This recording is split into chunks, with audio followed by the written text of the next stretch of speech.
He was baptized Billy Lee Shoemaker, but he was always known as the Shoe. Among the greatest jockeys in the history of horse racing, his riding career spanned 41 years. It was here at Golden Gate Fields in Northern California that the Shoe rode his first race on March 19, 1949. In his third career race, on April 20th, he went to the winner's circle on Shafter V. By the time he made his last ride, February 3, 1990, Bill Shoemaker was a legend. He retired as the sport's all-time winningest jockey, 8,833 wins from 40,350 mounts. Shoemaker won 18 riding championships at Hollywood Park, and from 1951 through 1967, he rode to 17 consecutive titles at Santa Anita. The Shoe won 1,009 stakes races, 257 of those worth over $100,000. He captured thoroughbred racing's first $1 million race, the 1981 Arlington Million on John Henry in a photo finish. He led the nation's jockeys in victories 5 times and in earnings 10 times. He was the first rider ever to surpass the $100 million mark in purse earnings and retired with a total of more than $123 million. In 1958, he was elected to racing's Hall of Fame. And remarkably, Shoe had ridden over half the horses enshrined in the hall at that time. The sport presented Bill its highest honor, the Eclipse Award of Merit in 1981, one of 3 Eclipse Awards he earned during his career. But with all those accomplishments, these 4 trophies meant the most to the Shoe. These were his prizes for winning 4 Kentucky Derbies. Bill Shoemaker rode for the Roses a record 26 times, from 1952 through 1988. I didn't realize I'd ridden that many Derby winners. And I probably should have had maybe 2 or 3 more winners. And the Derby circumstances got me beat. Coming up, Bill Shoemaker's Derby Shoes on Run for the Roses. No jockey was ever less of a distraction on a racehorse's back than Bill Shoemaker. And no one could analyze a race better. Here's how the man that rode in a record 26 Derbies describes the Run for the Roses. When you have a big field like they usually do, you got to have some luck going into that first turn and getting a position and not getting knocked around or boxed in, and all those things are what count. You know, it makes a difference sometimes between winning and losing the Derby. And then on the second turn, depending on what kind of position you had. If you were laying 1, 2, 3, it wasn't too bad, you know. But if you came from way back, that was sometimes difficult to save ground and still maintain your position and have a smooth trip on your horse. The Kentucky Derby is not America's oldest race. It's not the richest, but it has always been the most emotional. Well, I always thought it was, yeah, and especially when you came out and they started playing My Old Kentucky Home and singing it, you got a little lump in your throat, you know, when they did that.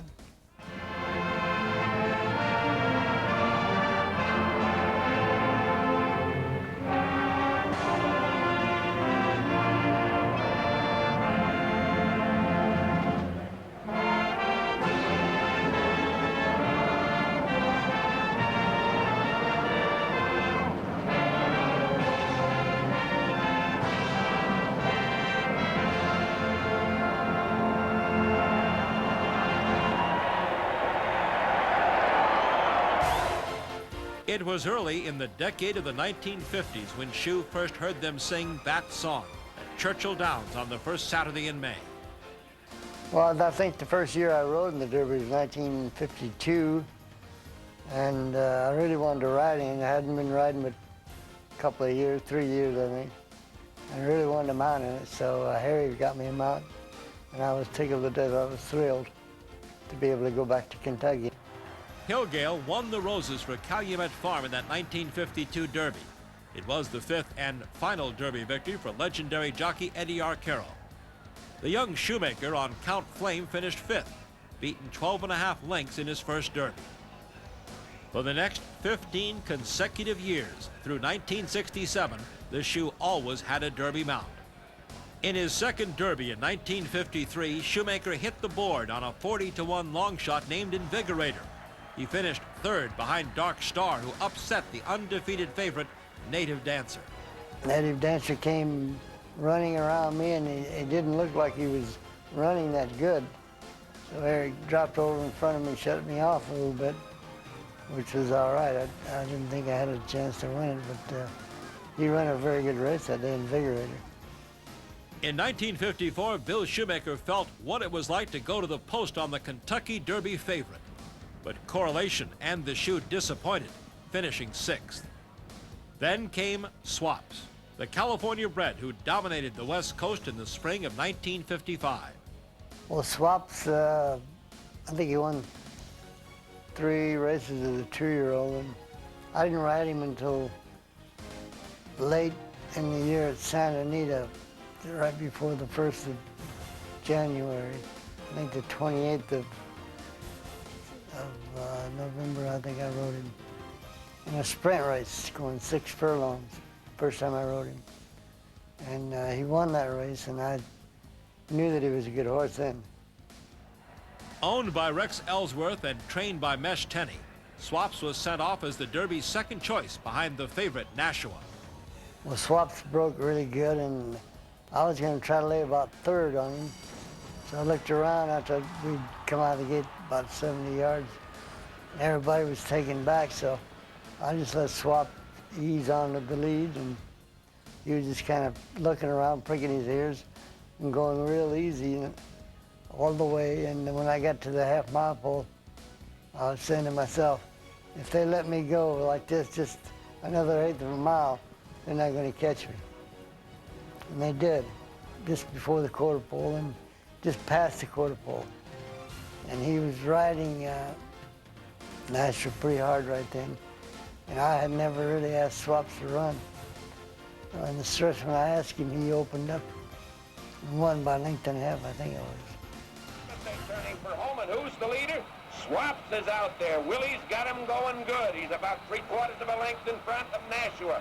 Swaps, Nashua on the outside trying hard, but Shoemaker's got Swaps in hand, now leads by 2 lengths with a 1/16 to go. Swaps and Nashua battling down the Churchill Downs stretch in the Kentucky Derby, and here comes the finish. It's going to be Swaps winning 1.5 lengths. Nashua second, Summertan third. A front-running score for Willie Shoemaker on Swaps in the 1955 Kentucky Derby. In his 4th Run for the Roses, the shoe won his first Derby trophy. It was a great feeling. I think I was in shock. It really didn't hit me until probably the next day. But it was a wonderful feeling to know that you won the Derby, that I'd won the Derby. And I remember, as I said before, I just wonder, just riding it was a big thrill for me. But to win it was a triple thrill. As high as Bill Shoemaker was in 1955, winning his first Kentucky Derby, it didn't come close to the low he would feel in the 1957 Derby. May 4th, 1957, and that 83rd Kentucky Derby will long be remembered by jockey Bill Shoemaker and others for the quality of those who ran. That might have been the best field of any Derby ever run, because there's about 5 horses in there were really, really top horses. And they all proved it the next year because they all won big stake races as 4-year-olds all over the country. The race came down to this dramatic stretch drive, with Shoemaker on the outside on Gallant Man, and Bill Hartack on the inside riding Iron Liege. Deep in the stretch, with Gallant Man on the lead, Shoe, thinking he had reached the finish line, raised up. The mistake I made, it happened so fast, I wasn't able to get a mount before the Kentucky Derby that day. I only had the one mount, and that was Gallant Man. And that track is a lot different than most tracks. The finish line is like a 1/16 of a mile further towards the first turn than any track in the country. And that's how I made the mistake, misjudged the finish line. Shoemaker had lost the 1957 Kentucky Derby by a nose. Even worse for Shoe, He believed it was his error that cost Gallant Man the victory and handed jockey Bill Hartack the first of his 5 Derby wins. I think it was the difference. I think I would have won that race, yeah, if I could have kept riding him hard, yeah. What helped get Shoemaker through the biggest mistake of his entire racing career was the support of Gallant Man's owner, Ralph Lowe. Well, he was disappointed, and so was I, because I made that mistake. But the stewards told me they thought it was an honest mistake. They weren't going to take any action. And I went to Dallas, Texas to see Mr. Lowe. And about a week later, I got a telegram from them, the steward, saying that because of the importance of the race and all the coverage, television coverage that he got, they were compelled to suspend me 15 days for making that mistake. And he got mad at, Ralph Lowe got mad at the stewards. And he said, well, I'm not going to run my horse in the Preakness. I'll wait till the Shoemaker gets up and run him in the Belmont. And that's what he did. Didn't he have a gift for you and all that? Oh, he sent me a new automobile, a big, beautiful Chrysler, to kind of make me feel a little better, because I really felt bad about the mistake I made. And he waited for the Belmont, and the Gallant Man won the Belmont very easily. In fact, he set what was then the track record. In the 1958 Derby, Shoemaker was back with the popular late runner from the West Coast, Silky Sullivan. But he would prove to be no match for the winner, Tim Tam, or the 10 others that finished in front of him. Silky's fans wondered what had happened to his big late kick. The shoe knew. Well, he didn't have it because he was running with the Tim Tam and a couple of pretty good horses, you know, a lot better horses than he had been running with. And the track came up a little muddy that day, and I don't think he liked the mud too much. He probably would have been in the money, but I don't think he could have beaten a horse like Tim Tam. The 1959 Derby was a great one for the sale of mint juleps. A record 90-degree day and a red-hot finish. The shoe describes his second Derby victory, riding number 8, Tommy Lee. Well, around the first turn, I think I was laying about third. And I moved up on the other turn from the 3/8 pole. I got in front there, made the lead, and here comes Sword Dancer. And we ran kind of head and head from the middle of the turn all the way around to past the quarter pole. But my horse, Tommy Lee, was trying to bear out.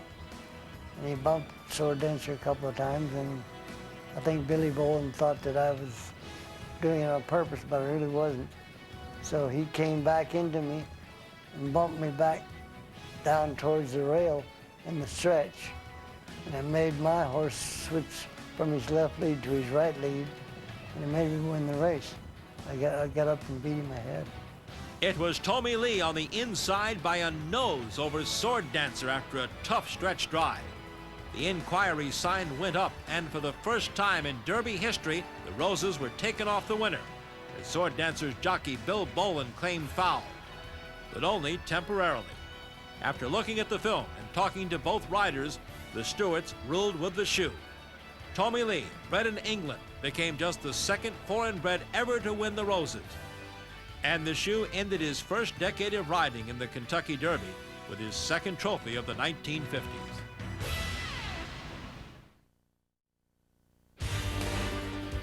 In the decade of the 1960s, Bill Shoemaker had 8 competitive Kentucky Derby mounts and was never worse than 5th.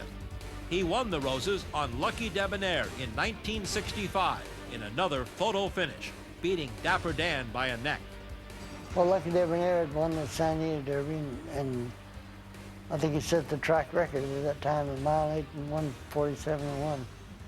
And he was a good horse.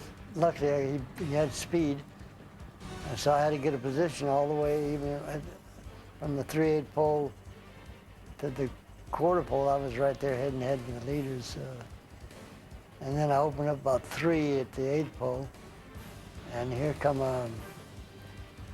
Dapper Dan horse there. Dapper Dan is his name. He was flying at the finish. I was so happy when I got to the finish line because I only got their neck in front. The 60s also saw the shoe lose on 4 Derby favorites. In 1960, Tompion finished 4th as Venetian Way won the Roses. Candy Spots was 3rd in the 1963 Derby, beaten less than a length and a half by Chateauguay and Never Bend. In 1964, Bill rode Hill Rise and went off the favorite. He'd had a chance to ride the little Canadian-bred Northern Dancer. Shoe remembers the race. I think about the three-quarter pole, 3/4 of a mile from home, he was on the inside and I was on the outside of him, and a hole opened up there, and we both headed for it, but his little horse is a little quicker than mine, and he made the hole. I didn't. I had to kind of study, and I think that probably made the difference. Hill Rise probably should have beaten him that year. Northern Dancer and Bill Hartack beat the Shoe and Hill Rise by a neck in what was a record time for the 1 1/4 Derby, 2 minutes flat. And in 1967, once again, Shoemaker was on the favorite, Damascus, a horse most experts thought couldn't lose. Right, including me. I thought he was really the best three-year-old that year, and why he didn't win the Derby, he came up in the stretch, he just came up kind of empty, and nobody knows the reason why. Because he went on and he won the Preakness and the Belmont after that, and he was the best three-year-old. Shoe had just 4 Derby mounts in the 1970s, with his best finish being a second on Avatar in the 1975 Classic won by Foolish Pleasure. As the 1980s arrived, Shoemaker understood that his career was winding down, and now the odds of winning the Roses again seemed long indeed. But then in 1985, Shoe's old pal, trainer Charlie Whittingham, called him to his barn to take a look at a special colt. Before he ever ran, Charlie said, "Come with me, we're at the stable." He said, "Come around the corner here, I want to show you something." And he walked me around the corner of the barn, and there in the stall was a great big old 2-year-old chestnut colt named Ferdinand. He said, "See this horse?" He said, "We're going to have some fun with him. We're probably going to win the Kentucky Derby with him." Ferdinand didn't win his first race till his 4th attempt as a 2-year-old. At 3, he won the Santa Catalina, but then was beaten 7 lengths in the Santa Anita Derby, finishing 3rd behind Snow Chief and Icy Groom. Ferdinand, Whittingham, and the Shoe were dismissed by the experts at odds of 17-1 at Churchill Downs.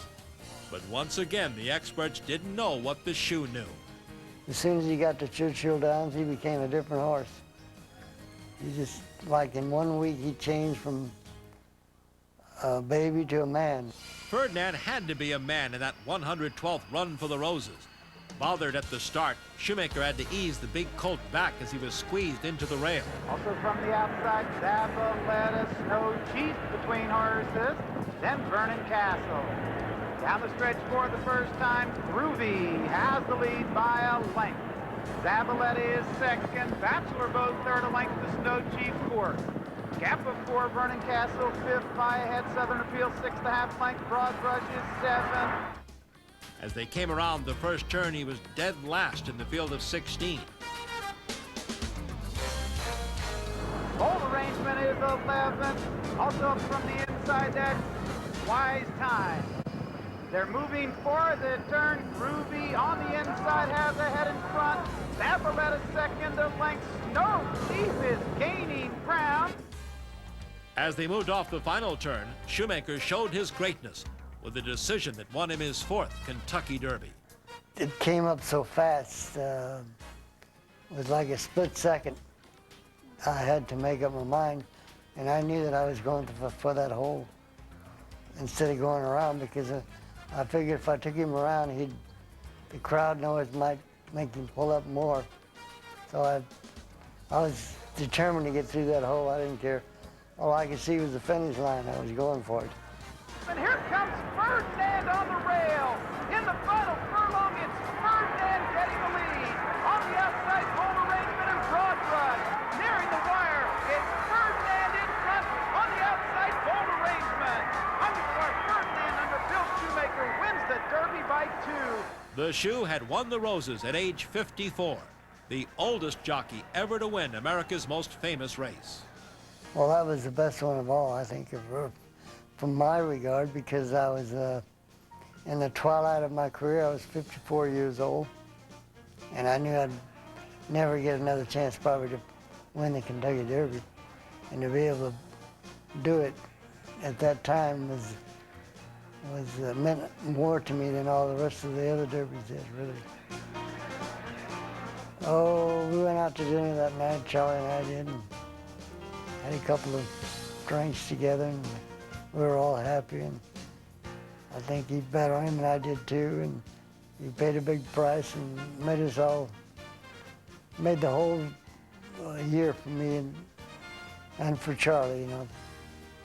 It was just a great thrill to win the race for him, his first Derby.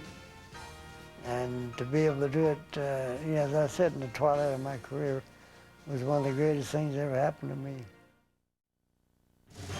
On February 3rd, 1990, at Santa Anita Park in Arcadia, California, Bill Shoemaker, the legend, at age 58, 2 years after winning his fourth Kentucky Derby, rode his final race. His 40,000th, 350th, and final mount was aboard Patchy Groundfog, number 1A with the white blaze in the shadow roll, who finished fourth. The legend then gave up a thoroughbred for a pony and started a second career as a trainer. And he displayed the famous Shoemaker's sense of humor when asked what it was like to now be training instead of riding racehorses. Well, I haven't been a trainer very long, about 2 months now, and I haven't run a horse yet, so as long as I don't run one, I'll be a great trainer. On May 18, 1990, trainer Bill Shoemaker sat out his first starter. His first training win came on June 30th when Tempest Cloud won the fourth race at Hollywood Park. Less than a year later, on April 8, 1991, one of the sport's greatest riders of all time was left a quadriplegic after a single car accident. Shoemaker continued training from his wheelchair until November 3, 1997, when he announced his retirement from the sport at age 66. As a trainer, he had 90 victories, and his runners earned almost $3.7 million. And as Shoemaker reflected back on his career, on his 8,833 victories, it was always the 4 wins in the Kentucky Derby that meant the most. When you win the Kentucky Derby, it moves you way up in the rider standings. It makes people think that you are a top rider. And no one ever thought of Bill Shoemaker as any less.